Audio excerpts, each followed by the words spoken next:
এখন উনি কি অভিনয় করার জন্য বন্দী হয়েছেন নাকি অন্য কোনো কারণে? অনেক কানাডি শিল্পী আসে যে আসলে শিল্পী না, মনে করে একটা সুযোগ পেলেই আমি শিল্পী হয়ে যাবো। আন্ধারেতে জীবন যৌবন, আন্ধারেতে আশা, আন্ধারেতে নির্ভরে সুখ স্বপনের বাসা। ভালো লাগে। আর চ্যানেল আই তো আমাদের প্রিয় একটা টেলিভিশন চ্যানেল, সব প্রোগ্রামে চেষ্টা করি যাওয়ার।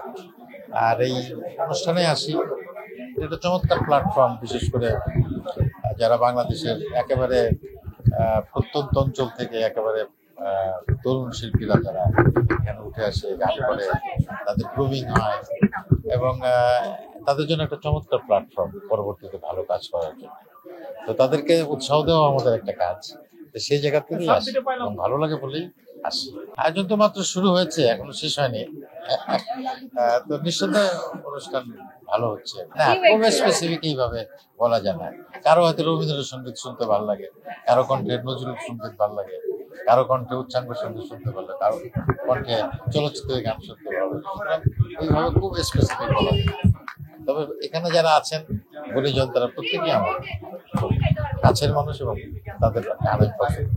হ্যাঁ, ওনার গান তো অনেক, একেবারে বলা যায় যে আমাদের একটা তরুণ বয়স থেকে ওনার গান শুনতে ভালো লাগে। বিশেষ করে নজরুল গীতি, উনি চমৎকার গান, উচ্চাঙ্গ সঙ্গীত চমৎকার গান করেন। মাঝে মাঝে উনি দু একটা ওই আধুনিক গানও করেন, কভার করেন আর কি। সেগুলো শুনি, সেগুলো ভালো লাগে। গান তো সবসময় শুনতে ভালো লাগে, গুনগুন করে গাইতেও ভালো লাগে।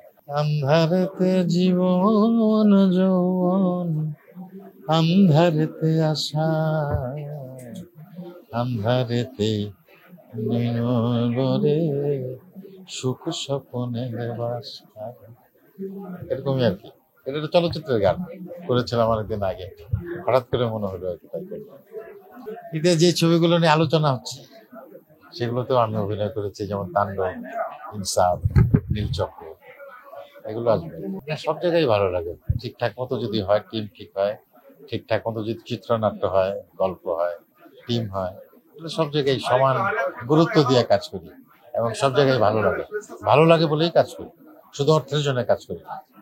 হ্যাঁ, শিল্পীর যে ক্ষুধা, সেই ক্ষুধা নিবৃত করার জন্য কাজ করি। নতুন তো সব সব নতুন তো একরকম না, অনেক প্রতিভাবান নতুন আছে, আবার অনেক আন করা নতুন আছে। তবে যারা শিখে দিকে, শিক্ষা এবং অনুশীলন করে যারা আসে, তাদের সাথে অবশ্যই ভালো লাগবে। অনেক শিল্পী আসছে যারা যারা খুবই সম্ভাবনাময়, এবং তাদের সাথে ভালো লাগে। আবার সেই সাথে এটাও বলতে হয় যে অনেক কানাডি শিল্পীও আসে যে আসলে শিল্পী না, মনে করে একটা সুযোগ পেলেই আমি শিল্পী হয়ে যাবো। তাদের সাথে কাজ করতে একটু অস্বস্তি হয়, এটা দুঃখজনক। এখন উনি কি অভিনয় করার জন্য বন্দী হয়েছেন নাকি অন্য কোনো কারণে, সেটা এখনো আমাদের কাছে পরিষ্কার না। তবে শুধুমাত্র যদি অভিনয় করার জন্য উনি বন্দী হয়ে থাকেন, সেটা অবশ্যই আমাদের শিল্পীদের জন্য লজ্জা এবং কষ্টের। যদি খুব পরিষ্কার করে বলি, তাহলে আমরা নিজেরাও বিপদে আছি।